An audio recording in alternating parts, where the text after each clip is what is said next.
everyone, my name is Brittany from Brittany Loves Reading, and I am here today with my quarterly book check-in.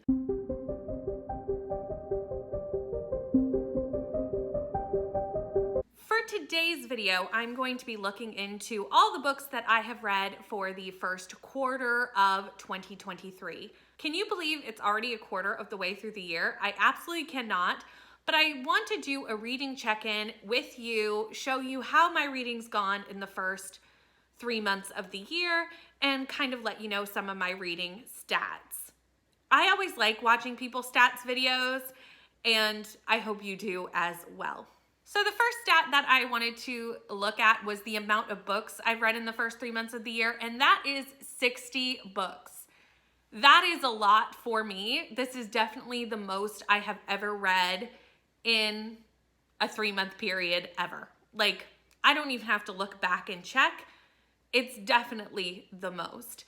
And the reason being is I did 28 and 28 in February, and that definitely boosted my number significantly compared to years past. And it's left me with having read 60 books this year. That works out to be 21,343 pages so far this year. I haven't read too many books that are super chunky. I've been reading a lot of romance this year, so my books have been mostly between 300 and 400 pages, but I'm still happy that I have managed to read over 20,000 pages in 3 months. Again, that is a much larger number than it would normally be. Thank you to 28 and 28. Speaking of what I have been reading the most of, my most read genre is romance.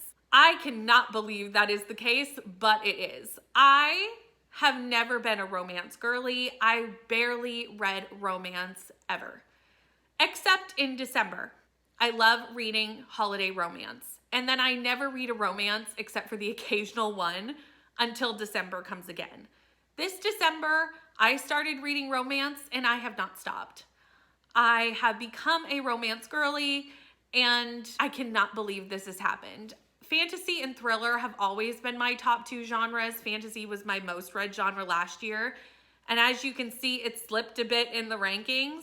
Not because I don't love fantasy, I just haven't been in the mood for fantasy lately and I've been wanting all the romance. Mystery is my second highest because I have also been reading a ton of cozies this year. Did I ever suspect that this would be my reading journey for 2023? No, but I'm loving the journey anyway. When you start breaking down the books, I've actually had a pretty good year for liking the books that I have read of those 60. I've ended up with 14 5-star reads already this year, which is amazing. I've had 28 4-star reads. I've had 9 3-star reads and 7 2-star reads. So it's been a pretty good 3 months for reading, mostly 4 and 5-star books. I cannot complain.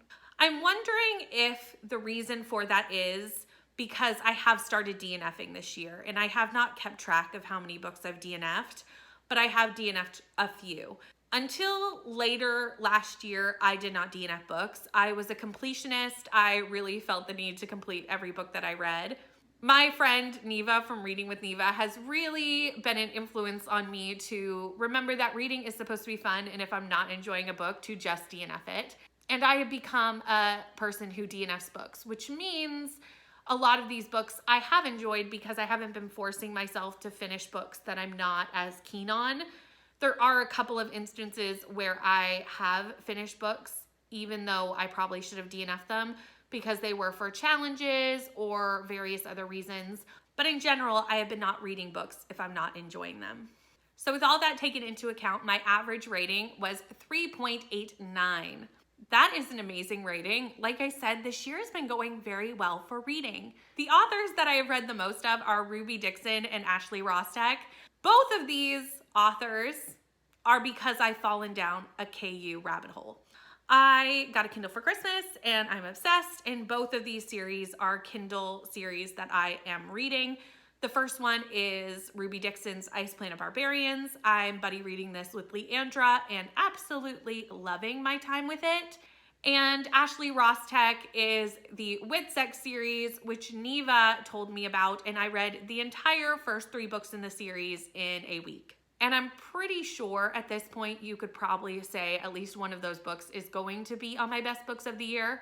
The fourth and last book comes out in August, and I will be reading it the day it comes out. And that is why these two authors are currently sitting as my top most read authors for this year.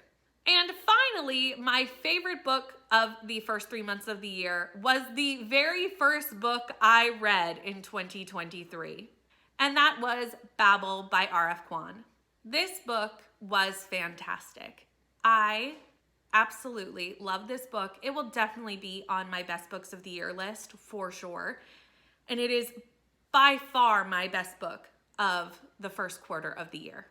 If you haven't heard of Babel, which I doubt is the case, but I will tell you what it's about just in case. It follows Robin Swift. Robin is orphaned in Canton, China as a young boy and is brought to England by a benefactor to learn basically the history of languages and eventually go to Oxford University and to the Tower of Babel to work in that department where they do something called silvering, which is where they write words on silver and it becomes magic. That is a very simplistic synopsis to what is an amazing fantasy novel. This takes a deep look on colonialism and also really dives into the history of language. I cannot even comprehend the amount of research that had to go into this book, but it was fantastic. And it had to go on as my best book of the first quarter of this year. So that is it for my quarter one stats. Let me know how your 3 months of the year have been going reading-wise down in the comments. Don't forget to like, comment, and subscribe, and I'll see you in the next one. Bye.